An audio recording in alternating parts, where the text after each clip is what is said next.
Hello and welcome back, or welcome to the Riley Brakefield Show. I am your host, the one, the only Riley Brakefield. Hope you're having a wonderful week, because I'm surely not. Wi-Fi's been out at my house for the past 2 days.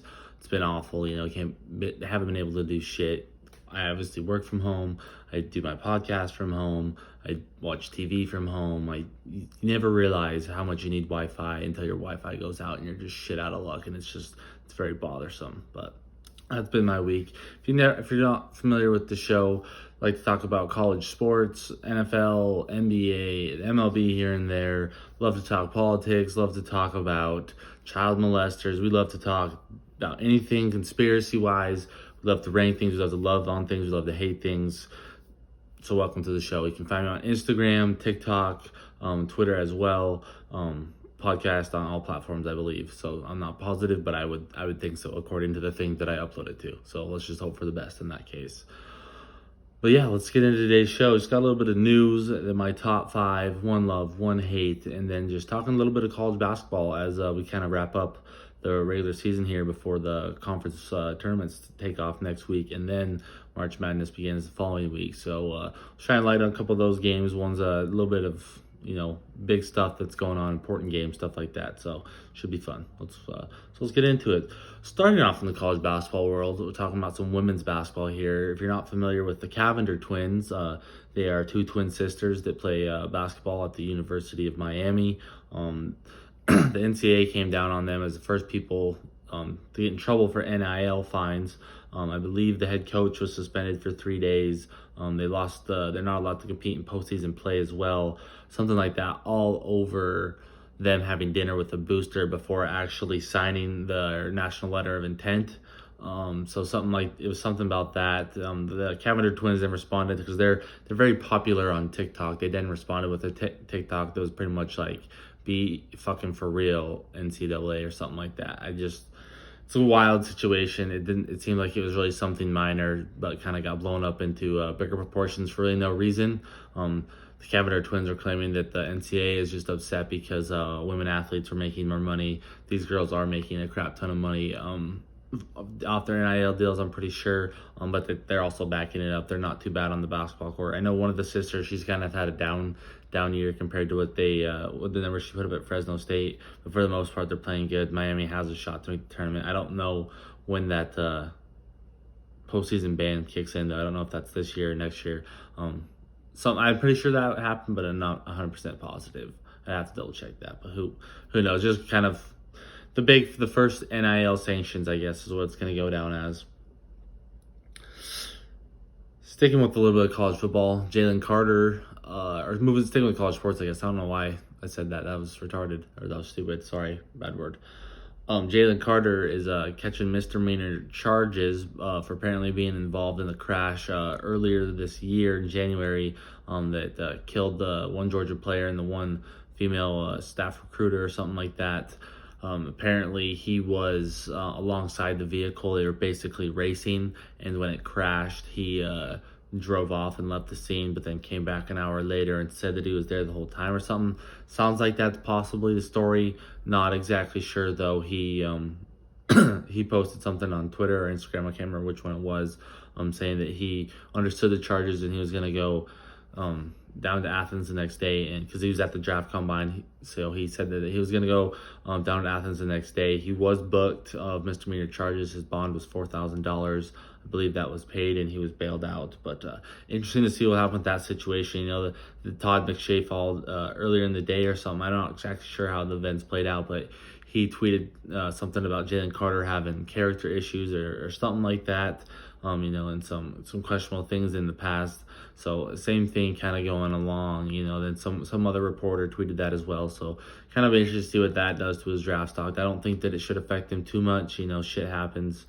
Same thing with Brandon Miller, as Nato said, wrong place, wrong time. It's not really the best analogy, but, hopefully he answers for his mistakes, but you hope that it doesn't affect what he puts out on the field. I think that's one of the stupidest things. People make mistakes. As long as they're not necessarily hampering, I don't really think that they should be frowned upon forever and ever and ever. So just my thoughts on that. Now moving to a little bit of college basketball. Rumor has it through a TikTok I saw from Jack Mack, who he's always breaking stories in the college football, college basketball world, it seems like, and just stories in general. He's quite the journalist. He posted it. Apparently, there's been a love triangle going on at UNC. RJ Davis had a girlfriend that apparently Caleb Love, or RJ Davis had split with this girl, and then Caleb Love started dating her. She plays on the women's basketball team, so that's why, North Carolina's been having ups and downs all year kind of thing. It's what that story is going along with. So possibly true, who knows? Can't really tell, but quite an interesting story to follow. Makes you wonder, if that didn't happen, where would North Carolina be at this year? That's all I got to say. Just makes you wonder. The last bit of, now moving to the NFL, I guess, a sad day for me. Leonard Fournette, Playoff Lenny. I'm wearing my Playoff Lenny shirt as I'm recording this podcast. He was released from the Buccaneers. He's now a free agent, ripe age of 28 years old. It's a sad league for NFL running backs. You don't really last too long. I think Lenny's still got something in the tank. Be interested to see where he goes. A lot of talk that he might be coming back home to NOLA, join up with Tyrann Mathieu, Jarvis Landry, a lot of hometown kids coming back. Possibly, who knows? I'd like to see him go to more of a contender. I don't really think the Saints are a contending team this year. I think if Lenny's still got anything in the tank, he'd fit well with a team like the Bengals or somebody, the Jets even, these teams that could use another back to help facilitate back there. Perfect landing places for him to have a shot to at least go for another playoff run or something like that. It's my thoughts. That's what I would hope that he would do, at least. Woody Harrelson was hosting SNL over the weekend, and he just confirmed what we all already knew, and he's one of us. He's a conspiracy guy. He doesn't believe a lot of the nuance and the bullshit that the government and media put out there. It was clear he went on SNL on his end of show rant, I believe, and said something about how the cartels, they own Big Pharma basically, and they're the ones pushing for this Pfizer vaccine, for the vaccine and all that stuff. And basically right after, the next day, a bunch of news outlets slammed him as a COVID, anti-vax, conspiracy spewter, all these crazy things. So maybe there's more of him out there than we realize. Woody Harrelson's one of the good ones. That's all you got to take away from that. That's all it is Woody Harrelson. He's just like the rest of us. I always knew it was in there. You could just tell by his aura. He's just one of us. He's an old school hippie, man. I can just tell. But other big news in the fake drama world, Jake Paul and Tommy Fury fought over the weekend. Before the fight, the script was leaked, and it had Jake Paul winning by knockout in the 8th round. That eventually did not happen. Tommy Fury ended up winning by decision or split decision or whatever the case was. But he was the ultimate winner immediately after. Tons of people, were saying how bad both of these guys were, that they weren't legit boxers. Everyone thought Tommy Fury was bad. Everyone thought Jake Paul was bad. So it was like, who really was the winner here? Neither guy really looked good from what I could hear, from what I understood about the fight. But it's just funny that the script got leaked, and then it would have been funny if it played out that way, but I feel like they did switch it because it got leaked. It was just, if you can find it, go check it out. It's like very detailed. It's very weird. Yeah, it made me wonder, I guess. But who knows, man? Everything's probably fake. I always thought it was all fake anyways. Last bit of Hollywood news here, a little bit of drama. Zendaya, if you're familiar with her, she's the star of Euphoria. She's in Spider-Man. She was in a bunch of Disney Channel shows as well. Love her to death. She's a beautiful woman. She is now going to be making $1 million an episode of Euphoria. Yeah, she's going to be rolling in bank. I think they usually do like 6, 7, or 8. So she's going to be making 8 mil or something. At least like 6 mil, dude. That's insane. She's making a shit ton of money. It's a really good show. They're supposed to be coming out with a new season soon, I believe. I don't know though. But yeah, good for her. You love to see it. You just love to see it, and she deserves it. She fucking kills it in that show. Now, I have a little something before we get to my top 5. I had a high thought of the week. I have 2 of them, first of all. The first one, it's a little bit disturbing. My high thought of the week, number 1 here, is how many twins, like identical twins, do you think have had sex with each other? How many identical twins do you think have had sex with each other? I forgot to look up how many identical twins there are. Hold on.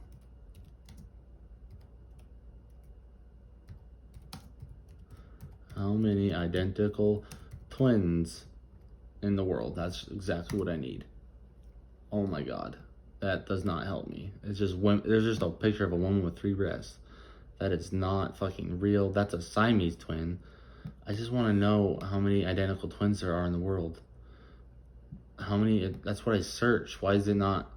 Oh my god, whatever. So I don't even know how many twins there are in the world, but whatever. Beside the point. Out of however many twins there are in the world, let's just take this out of percentages. Out of how many identical twins in the world do you think have had sex together? You know, I sit there, I thought about it earlier today. I was like, oh my god. It's probably some weird kink for him, you know. It's like watching themselves have sex in a weird way. It's like a weird kink. There's got to be at least like 30% of identical twins that would be into this, I feel like. You know what I mean? I feel like it'd just be that weird type of thing where it's just a weird kink that people are into. I gotta hear some stories about this. I believe that it's true. I feel like it's gotta be 30%. 30% feels like a good number. It's 2023. Everyone's getting a little bit weird. Kinks aren't that shameful anymore. People are very open about their sexuality. 30% feels like a really good number. You probably got a couple closeted. That makes up that 30% right there, you know. Open ones, there's probably a couple that are open. I haven't heard of any, but I could see a couple open people. They're just not publicly, you know, they're not Insta famous or whatever the kids say nowadays. But 30% feels like a good number to me. So thoughts in the comments, please. My high thought of the week number 2 is recently watched one of the greatest trilogies of this generation. You know, the High School Musicals. One of the best trios I've ever seen, possibly number 1. It's just all-time classic. Recently watched it earlier this week. I was just wondering, what do we as society have to do to get them to do like a reunion tour? You know, get the band back together, do like 25, 30 cities, you know, hit everywhere throughout the country. Maybe even do it smaller if you can hit everywhere, you know, everyone can have a chance to make it, you know, spread it out.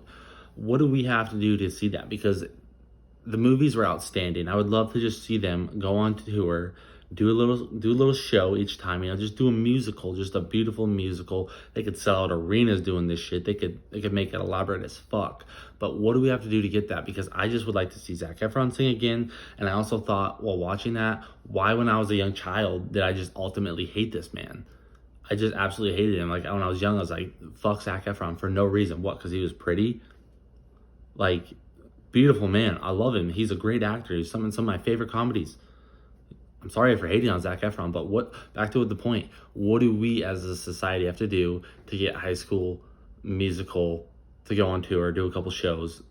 It would just be outstanding and beautiful, well performed. I know it would be. So thoughts in the comments again from that one. You know, I have to know what we would have to do to get that. But now, you know, going off of Disney Channel and talking about twins and that weird shit too, we're moving into my top 5 Disney Channel shows of my childhood, because it just felt right after following, you know, just whatever. It just felt very good and fluent to go in that direction. So number 1 out of my top 5, Drake and Josh. Absolutely love the show. Absolutely love their brothers. I never knew for the longest time they were only stepbrothers. That just flew past my head for so long. I was so stupid and I just didn't understand the concept at the time, I guess. I don't really know. But all-time favorite show. I always wanted to be like Drake, you know, just a bad boy, making out with girls all the time when I was older. Never happened in my life. That's always what I wanted, but never happened. And then, you know, as I matured, I wanted more Josh, more like a gentleman. You know, you understand the dynamic, how it works. It's a great show. Love Megan. She's ultimate villain in that show. Just all around great show. My number 2, Sweet Life, dude. I always wanted to fucking live in a hotel like Zach and Cody and just do rambunctious shit all the time. I always thought that was cool. And then to find out in adulthood that you could live in a hotel is actually really cool. I've thought about that even, just because I would like to relive that. It would have to be like a big fancy hotel. It couldn't be, you know, something stupid like a Motel 6 or anything like that. It'd have to be something cool to where I could have fun and enjoy my time there. But yeah. My number 3 then is obviously Sweet Life on Deck. You know, that was an all-time show that also made me want to live on a boat. But as I've grown and matured as an adult, I've understood that I am afraid of water. I am afraid of the ocean. I will never go out on a cruise. That absolutely fucking terrifies me. You would find me shot in the head in Alaska before I was out on a cruise. I don't think I could do it. But that show made me think that I could. It looked like fun, you know, going to school out on a boat with your friends, you know, dating babes and shit. Always seemed like it was what I wanted for myself, but obviously it wasn't. Too scared. Couldn't do it. Too much of a pussy. Number 4, Wizards of Waverly Place, mostly because I always wanted to be a wizard. Absolutely love the show. Absolutely love Selena Gomez. She was like my crush there for a long time. Love the brothers. They were awesome. Just all around, love the show. Loved everything about it. Like I said, I always want to be a wizard. So that was like the perfect show to be like, ooh, I want to do wizard spells and shit, because I loved Harry Potter as well. So I always just want to be a wizard. That's why that one's my number 4. Number 5, Hannah Montana. Love Miley Cyrus. Love Hannah Montana. She's all around. Probably my childhood crush forever and ever, and she always will be. I still think she's beautiful to this day. I would do anything for her, kind of thing.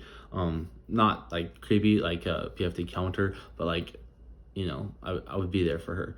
But yeah, that's my top 5 Disney Channel shows of my childhood.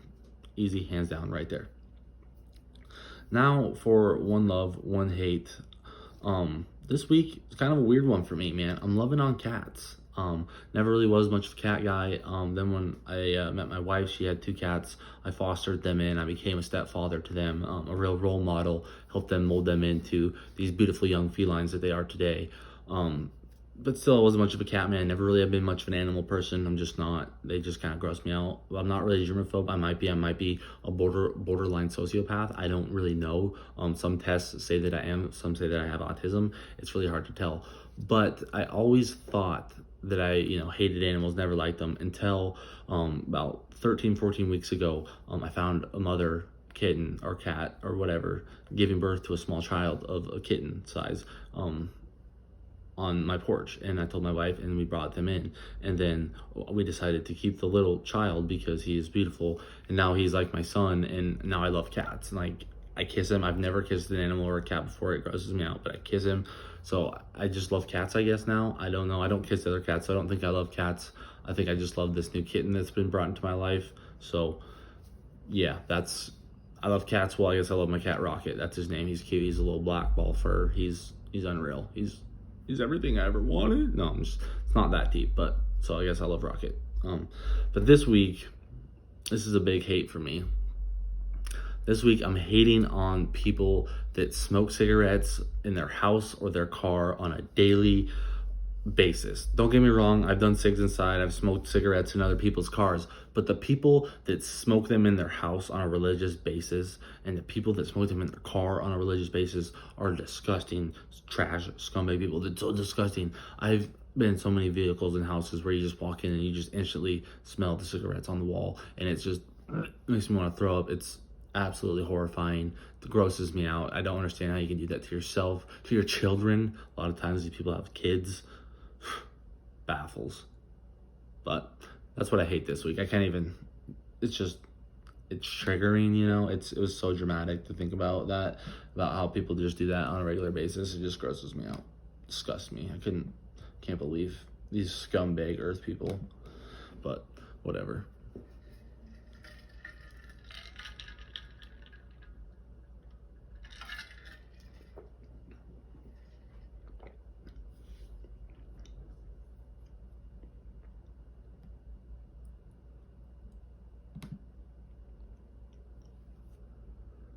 Now moving on to a little bit of college basketball. Quite a few big games this weekend that have quite a big major impact on tournament seeding, conference seeding as well.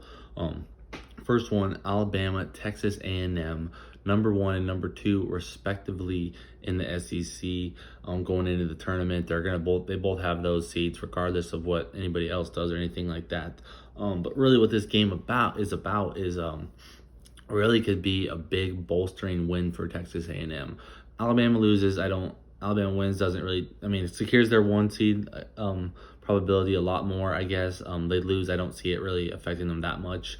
Buzz Williams does have a really good coach team at Texas A&M. They are 24th in the country right now, and I don't remember what seed they're looking at getting, but they're pretty much securely in the tournament, I would think, right now, unless, they lose this game to Alabama and then they, go into the tournament and lose a game they shouldn't have or something like that. That's the only way I see them getting kicked out of the tournament at this point.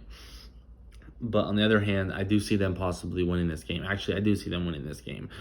I'm riding with Buzz Williams, man. They're 14-4 at home this year. And yes, Alabama is 10-2 on the road and riding a 4-game win streak. But Something about the Crimson Tide going into Aggie Land. I feel like Buzz Williams is just going to put the game plan together. We're going to wake up on Saturday morning. We're going to watch Alabama, Texas A&M, and Texas A&M is going to pull off the upset. Bet the money line. Bet the money line. Do it. I'm not going to because I'm poor, but do it if you are a listener that has money. Send me $10. I'll do it too. Whatever. That works out too. Second game of the weekend that tickles my interest, Iowa State, Baylor. Mostly this game, I think Baylor's going to win in a blowout. Not a blowout, but I think they're going to win no matter what. Basically because Iowa State is horrible on the road. But this game really is important because Kansas has locked up the 1 seed in the Big 12 tournament. So they're the 1 right now. Number 2 is right now sitting at a 3-way tie with Kansas, Baylor, and Texas.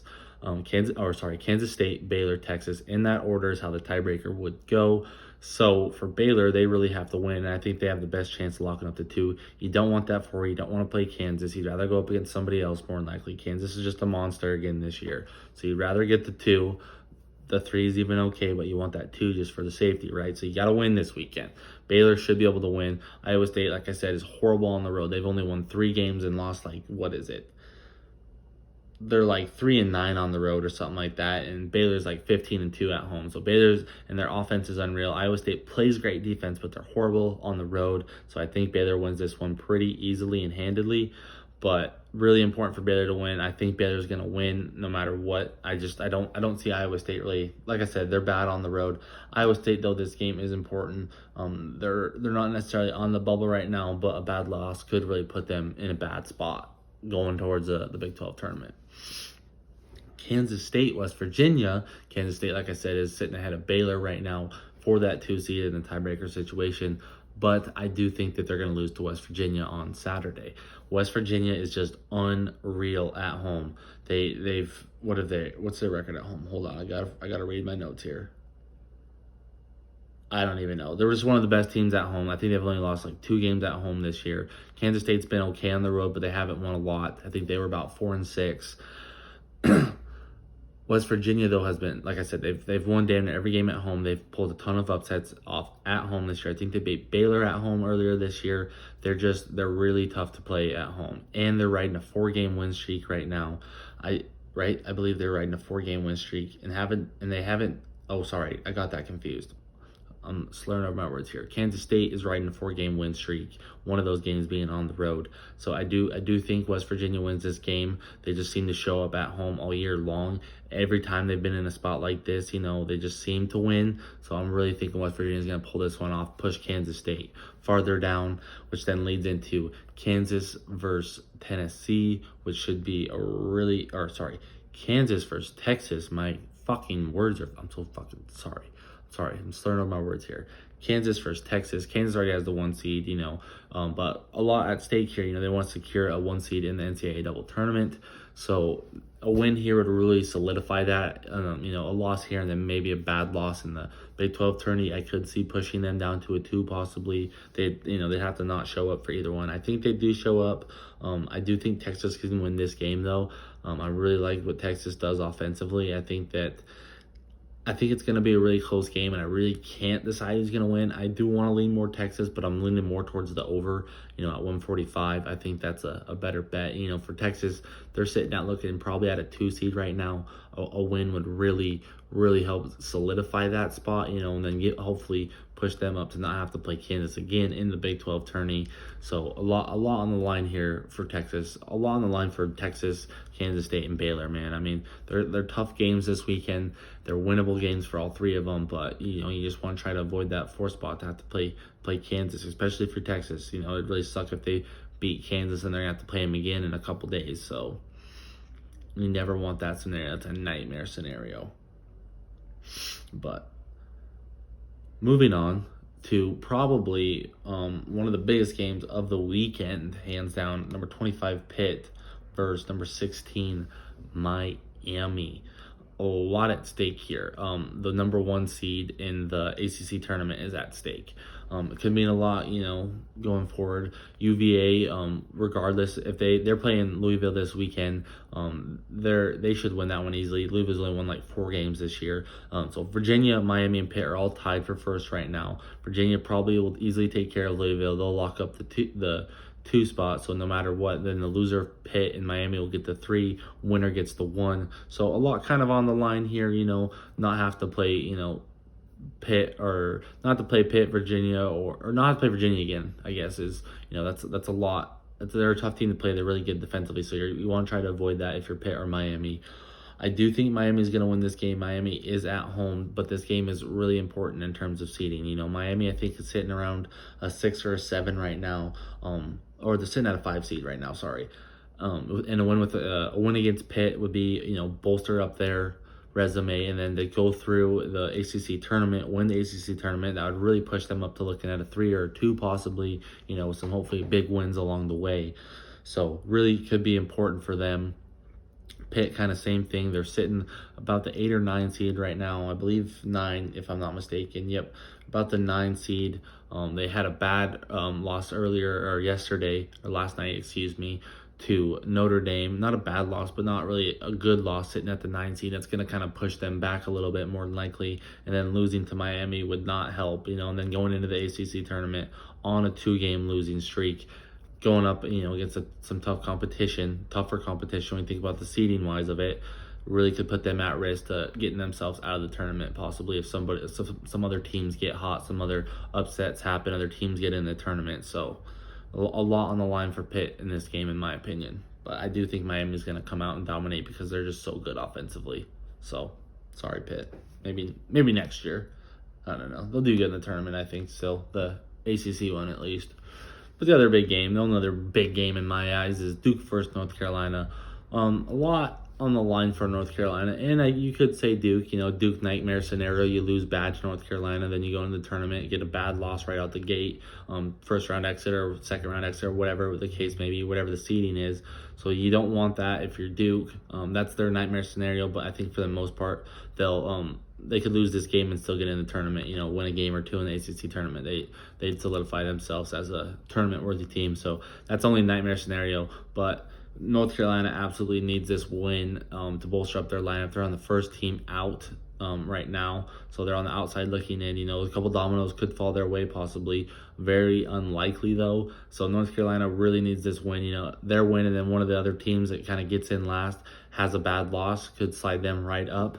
So a lot on the line for North Carolina in this game. Otherwise they're going to have to run the table in the ACC tournament to get into the to the big one. So a lot on the line. I do think North Carolina's going to win. I feel like the team's going to play inspired. It's just something about North Carolina this time of year. I don't know. I'm just getting my hopes up probably. Whatever. Who fucking cares? North Carolina's going to win. That's my pick. That's my bet. I'm going to bet it. No, I'm not. I'm poor. I don't have money. But that's what I would bet if I did. Arizona, UCLA to cap off Saturday night. Should be a really good one. Battling, to move up. UCLA sitting at a 2 seed right now. UCLA sitting at 2 seed. Arizona sitting at a 3 seed. Arizona, playing really good basketball right now, but not playing as good as UCLA. I think UCLA will probably take care of them very handedly. They've already locked up the 1 seed in the Pac-12 tournament, but UCLA is coming in on an 8-game winning streak. They've been playing phenomenal basketball lately. They're unreal at home. I don't know, 15-1 at home. Only lost 1 game at home this year, so I don't see them losing this game. I think they're just going to continue, and they're going to roll through the Pac-12, bolster up their case, possibly be a 1 seed if one of the other teams falls. So definitely a team to watch out for. A lot of people talking about them, possibly winning the tournament this year. Part of my take is, if you listen to that, they're talking about it, and I feel like that's a possibility. If UCLA takes care of business on Saturday night, there's a definite possibility UCLA might be the team this year. Then moving on to Sunday, we got Houston versus Memphis. Memphis could really use a win here. They're sitting on one of the last 4 byes, so they would, not have to play a play-in game, basically. That would leave, they're not in the case right here. They're sitting at the 2 seed in the AAC tournament. They played really good all year, just haven't had a lot of big wins. They only were like 2-3 in quad 1, and I think like 4-4 or or maybe 5-3 in quad two. They've played okay games. They've done really well for themselves, but they could really use a win against Houston to really bolster up their lineup. I do think they could lose here, and then roll all the way to the AAC tournament and lose again to Memphis and probably, or lose again to Houston and probably still get in, considering how good everyone assumes Houston is right now. So a lot on the line for Memphis. I think if they for sure beat Houston, though, they will lock up themselves in the tournament no matter what happens in the AAC tournament. So I think there's a lot on the line for them.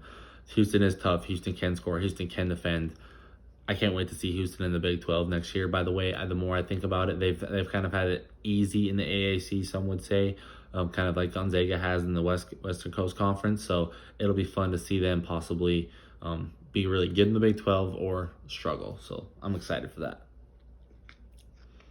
And then on Sunday, the Big 12 should really rule the sports world, I feel like, and a lot on the line. Oh, sorry, I just yawned out of nowhere. A lot on the line in the Big 12 tournament. Purdue's already locked up the 1 seed, but there's about 8 or 9 teams that are currently tied, basically, or can tie for the 2 seed. So a lot on the line. I'm watching Illinois versus Michigan right now. Both these teams pretty much in the same scenario. So yeah, if Illinois upsets or doesn't upset, if Illinois beats Michigan tonight, they'll both be tied, same record in conference play. So there's one, and Michigan's currently sitting at the 2 seed right now, and there's two or three teams behind them that are 11-8.